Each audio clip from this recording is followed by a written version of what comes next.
Sa nangyaring pamamaril sa Tacloban, sinabi ni Vice President Sara Duterte na dapat nang magising ang gobyerno at umaksyon para gawing ligtas sa mga paaralan. Ayon sa bise, hindi itong unang pagkakataon na may nasaktan sa loob ng eskwelahan, kaya kailangang harapin ng gobyerno ang seryosong kakulangan sa kakayanan nitong protektahan ang mga kabataan. Sabi niya, ipinapakita rin daw ng trahedya ang kabiguan ng gobyerno na kilalanin ang halaga ng intelligence gathering at pagtukoy ng banta bago pa man may mawalang mga buhay. So dahil pa rin sa pagkakasangkot ng mga minor de edad sa ilang insidente ng karahasan tulad sa pamamaril dito po sa Tacloban City, muling nabuhay ang mga mungkahing ibaba ang minimum age of criminal responsibility. Git ng Department of Justice, pwede pa rin panagutin ang mga minor de edad sa kasalukuyang batas. Taliwas po sa akala ng marami. Nakatutok si Darlene Kai. Mahirap talagang isipin, mas lalo nang tanggapin na 14 at 15 anyos lamang ang mga namaril sa kanilang mga kaeskwela sa Tacloban.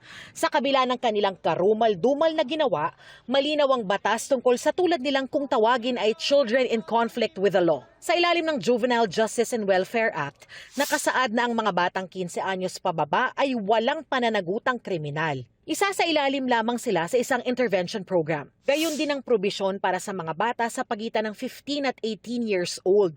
Maliban na lamang kung makikitang kumilos siya ng may discernment o may wastong pag-iisip at pangunawa. Ayon sa Korte Suprema sa isang desisyong inilabas noong March 14, 2023, ang discernment ay ang kapasidad ng isang bata na maintindihan ng tama at mali, pati na ang resulta ng kanyang ginawa.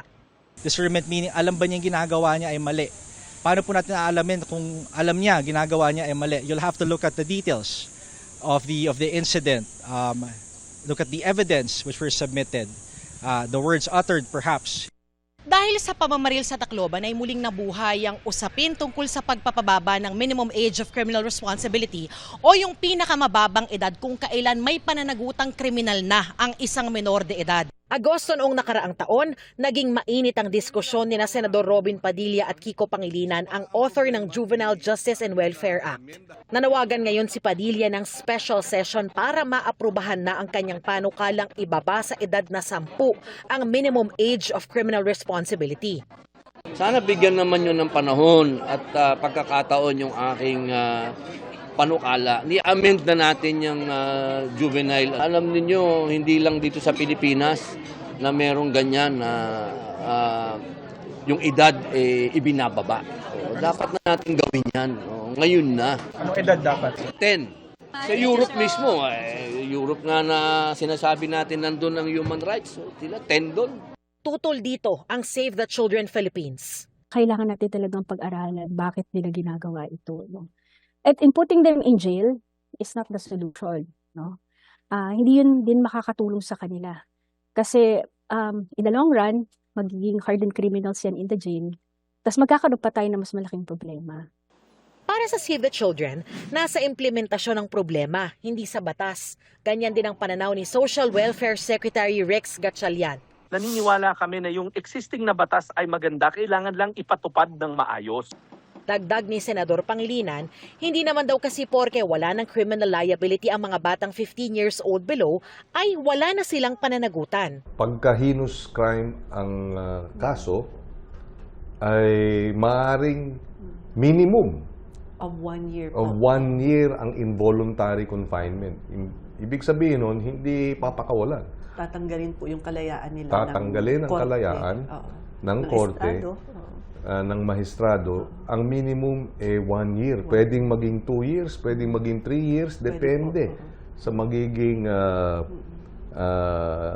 progreso nung kanyang kaso. Opo, no? Tama po yun. So, uulitin natin, hindi dapat pinapakawalan ang mga menor de edad na nagkasala. Ano yung accountability niya dito? Pag ganito, isa-subject siya sa intensive intervention. Structured yun na talagang susundin niya yan araw-araw habang nandoon siya. Mag-undergo siya ng mga counseling, psychiatric evaluation kasama din doon kasi importante na maipakita niya yung ano ba yung naging epekto nung ginawa ko sa yung ginawa niya dun sa mga tao At pangalawa, kailangan magkaroon siya ng remorse. Ang mga bata naman sa pagitan ng above 15 years old pero wala pang 18 na mapatunayang may discernment ay magkakaroon ng pananagutang kriminal kaya lilitisin naman daw bilang mga adult o nasa hustong gulang. Hahayaan naman daw ng Department of Justice na makumpleto ang investigasyon ng law enforcement agencies. Hindi po ibig sabihin na porket minor walang pananagutan. 'Di ba? May mga mechanism po sa batas to see what their liability may be, what the proper procedure should be implemented to see if they should be penalized. Darlene Kai, Nakatutok, 24 Oras. Suportado ng Philippine National Police sa mga mungkahing ibaba ang edad ng mga pwede magkaroon ng pananagutang kriminal. Edad na 12 ang isa sa sinisili. Inilahad na rin ng pulisya kung paano nakuha ng 2 menor de edad na suspect ang pinaputok nilang mga baril at ang posibilidad na may grupong ng udyok sa kanila. Narito ang aking pagtutok. Sa pagtatagpi ng PNP sa timeline ng mga naging pangyayari, nagsimula ang malagim na araw ng San Jose National High School sa Tacloban kahapon sa pagdating sa paaralan ni alias Nash, ang 14 anyos na gunman, daong alas 7:30 ng umaga. Nag-attend pa si Nash ng flag ceremony. Tapos sa comfort room na raw dumiretso. Daong alas 8 dumati ang 15 anyos sa si alias Rod at nagkita sila ni Nash sa comfort room. Lumabas ang dalawa daong alas 9 ng umaga at nag-ikot-ikot. Unang pinuntahan daw nila ang posibleng target daw nila nang di makita. Nagsimula na silang magpaputok. Base doon sa isang witness, pagdating nila dito sa dulo ng koridor, ito si age 15, ito yung nag-verify kung nandoon yung target nila. However, negative daw doon yung hinahanap nila, bumalik. So, para silang nag-tactical movement papunta doon sa whole stretch ng koridor at basta-basta na lang pumutok doon sa windows. Sabi ng PNP, 2 minuto nakalipas, rumesponde na ang Tacloban Police. Alas 9:30, nasukol ang unang suspect, ang 15 anyos na si alias Rod. Hawak ni alias Rod ang isang kalibre 38 revolver na may 5 bala pa. Ibig sabihin daw, isang beses lang itong nakaputok. Ang 14 anyos na si alias Nash, sumuko bandang alas 11:15 ng umaga. Kasama sa isinuko ni Nash, ang 9mm na pistol na ginamit niya.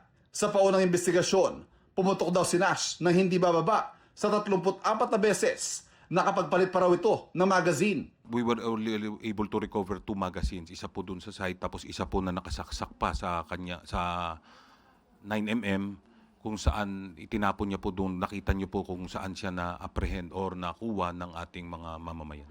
Sabi ng PNP, galing sa baril ni Nash na 9mm ang ikinasawi ng 3 kaeskwela nila. Sa investigasyon ng PNP, ang 9mm na gamit ni alias Nash ay service firearm ng kanyang tiyaheng pulis. Hawak ng tiyahin niya ng pulisya at iniimbestigahan. May ranggong police staff sergeant at isang abogado ang tiyahin ni Nash.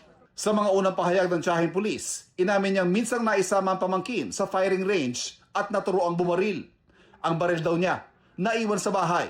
Galing po siya attending flag racing. Dumaan sa bintana ng bahay niya at yun na tuloy-tuloy nang nakuha yung firearm. Ang revolver naman na hawak ni alias Rod, nakarehistro sa isang security agency sa Cebu kung saan naging security guard ang lolo niya. Hindi nagpaalam, nalingat si lolo or pumunta sa work. Hindi pa raw binibili ng buong-buo ng pulisya ang kwentong nabuli raw sina Nash at Rod, kaya dapat gaganti at mananakot lang. Isa sa tinitignan nilang posibilidad na may nang udyok at planado ang ginawa nila. We saw some indications na meron pong ibang grupo na pwedeng nag-udyok. All indications point to the fact na na-plan po talaga. We can only say na doon po sa initial na investigation natin, lalo na po itong si CICL alias Nash, ay heavily influenced po ng online content. Meron po kaming nakita na aside from his own post na mga violent videos, meron pa pong tinitignan tayo na iba po pong grupo or mga kinakasalihan niya kung saan na pwedeng nag-udyok sa kanya para gawin po ito. Sa group chat din ng 2 suspect, pinag-usapan pa raw ng 2 na dahil mga minor de edad sila, ay hindi raw sila mapapanagot sa ilalim ng batas. Nakakabahala din dahil parang may alam ka na inaaral din nila, nagbabasa ng batas. Kasunod ang insidente ito at ng mga naunang insidente ng karahasan kung saan minor de edad ang salarin, nabuhay ang mga mungkahing amyandahan ng batas para ibaba ang criminal age of responsibility. Ang PNP, pabor dito at bukas daw dito ang Pangulo, ayon kay Palace Press Officer Claire Castro. The PNP is supporting the lowering the age of criminal responsibility po. Age what, Colonel? We are thinking 12 years old po. Wala pa pong napag-uusapan tungkol sa edad, pero ang sabi nga natin, kung ano man ang maibibigay na version ng Kongreso, at titignan po yan ng Pangulo, pero sa ating pagkakaalam, yes, open ang Pangulo kung mabababa man ang edad po. Bukas din ang Malacanang sa mga mungkahing paghihigpit sa mga social media platforms at online games na marahas at maaaring nakaka-impluwensya sa mga kabataan na gumawa ng masama. Ivan Mayrina, Nakatutok, 24 Oras. LSS is real para sa mga nakadinig ng official theme song ng Master Cutter na Mamang Sastre. Pero ano nga ba ang kwento ng kantang yan na isinulat mismo ng direktor ng serye? Makichika kay Aubrey Carampel. Ang nakaka-LSS na kantang ito, gabi-gabing napapakinggan sa GMA Prime series na The Master Cutter. Mamang Sastre, pwede ba ikaw na yung magtahi ng butas mo na polo na sumato lang sa kilikili? Ito ang kantang Mamang Sastre, ang official theme song ng action drama series na newest single ni Kapuso Soul balladeer Garrett Bolden under GMA playlist. Ang lyrics, isinulat mismo ni Direk Dominic Zapata. Literal na tailor-made sa journey ng bidang si Atoy Padua, played by Dingdong Dantes, isang sastre na may side job bilang tracker. Ang catchy and upbeat song, simple lang daw pero may mabigat na meaning dahil sumasalamin din ang kanta sa kung paanong ang isang tao ay nakapagbibigay solusyon sa mga problema sa paghahanap ng katotohanan at hustisya at pagtulong sa komunidad. Kakolab ni Garrett ang rapper na si Pio Valbuena.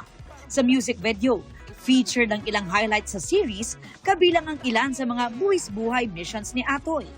Habang may maaksyong eksena rin sa MV, sina Garrett at Pio.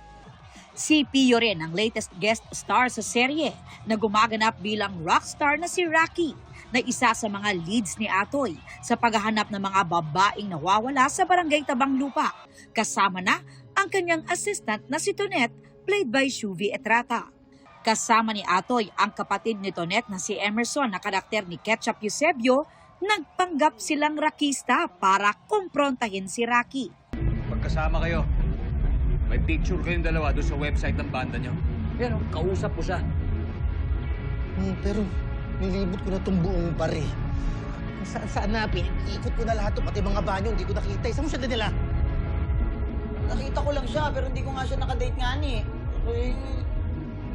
Hindi nga ako makaporma ron. Binabakuran ni Enzo eh. Pero ang tunay na kidnapper pala, si Enzo na ginagampanan ni Mark Heras. Mailigtas kaya ni na Atoy at Emerson, sina Tonet at Queenie? Yan ang dapat abangan mamaya sa The Master Cutter pagkatapos ng 24 oras. Aubrey Carampel, updated sa Showbiz Happening.